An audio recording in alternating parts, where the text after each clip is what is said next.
Hi hello welcome to my channel అండి శాంతి vlogs.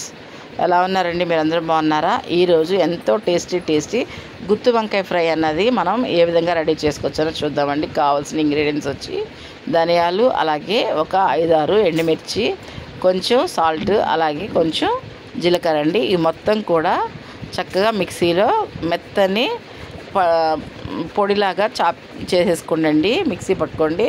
తర్వాత వంకాయలని సాల్ట్ వాటర్లో వేసి ఈ విధంగా మనకి ఎన్ని ముక్కలు కావాలో అన్ని ముక్కల వరకు కట్ చేసేసుకోండి. నేనైతే ఈ విధంగా కట్ చేసుకుంటున్నాను. జాగ్రత్తగా పుచ్చులు ఉన్నాయో లేవో చూసుకోండి. ఇలా ప్రతి ఒక్క వంకాయని చూస్తూ జాగ్రత్తగా కట్ చేసుకోండి. తర్వాత కట్ చేసిన వంకాయల్లోకి మనం ప్రిపేర్ చేసుకున్న మసాలాని ఈ విధంగా ప్రతి ఒక్క ముక్కకి పట్టే విధంగా జాగ్రత్తగా అప్లై చేయండి.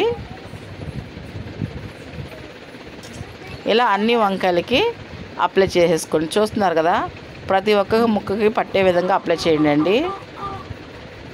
చూడండి, ప్రతి వంకాయకి ప్రతి ముక్కకి పట్టింది కదా, అట్లా పట్టే విధంగా అప్లై చేసుకోవాలి.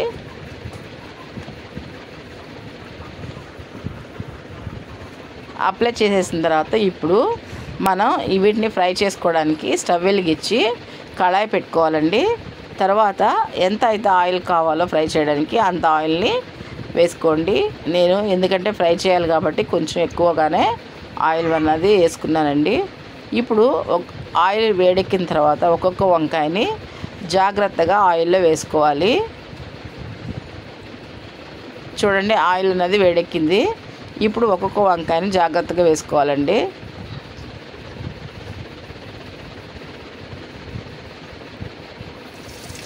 చేతి మీద పడకుండా జాగ్రత్తగా వేయండి.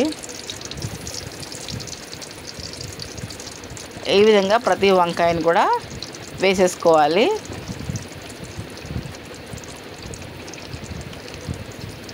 నా ఛానల్ని సబ్స్క్రైబ్ చేసుకుంటున్నారు కదండి, ప్రతి వీడియోని వదలకుండా పూర్తిగా చూడండి. అలాగే మీకు నచ్చితే కనుక లైక్ చేయండి. మీరు లైక్ చేయడం వల్ల నా ఛానల్లో వేరే వాళ్ళు చూడడానికి ఉపయోగపడుతుందండి.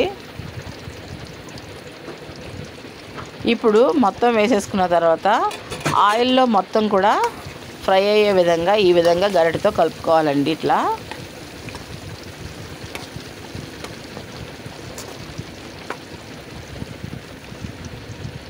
ఇలా కలిపేసినాక ఒక 5 నిమిషాల పాటు మూత పెట్టి వంకాయలని మగ్గనివ్వాలి. చూస్తున్నారుగా, 5 నిమిషాలు అయిందండి. వంకాయలు ఒక సైడ్ మొత్తం ఫ్రై అవుతున్నాయి కదా, ఇప్పుడు రెండో సైడ్కి వంకాయని టర్న్ చేసుకోవాలండి.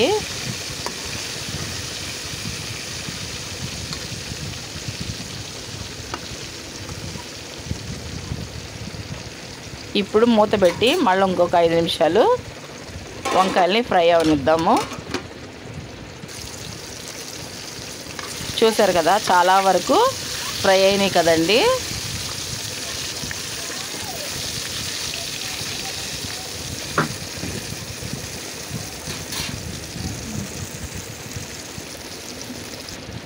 ఇప్పుడు ఇంకొక 5 నిమిషాల తర్వాత ఈ విధంగా మొత్తంగా ఫ్రై అయిపోయినాయండి వంకాయల్ని. చూసారు కదా, అంతేనండి, సింపుల్గా ఎంతో టేస్టీ అయిన గుత్తి వంకాయ ఫ్రై అన్నది రెడీ అయిపోయింది. కొంతమంది దీంట్లో అల్లం వెల్లుల్లిపాయ వేసుకొని పాలు పోసుకొని గ్రేవీ కర్రీలాగా మసాలాలో కూడా చేసుకోవచ్చండి. ఫ్రై చేసుకోవడం అంటే ఇదే విధంగా చేసుకోవాలి. నేను చెప్పిన విధానం నచ్చితే లైక్ చేయండి, అలాగే సబ్స్క్రైబ్ చేసుకోండి, షేర్ చేయండి, పక్కనున్న బెల్ గంటను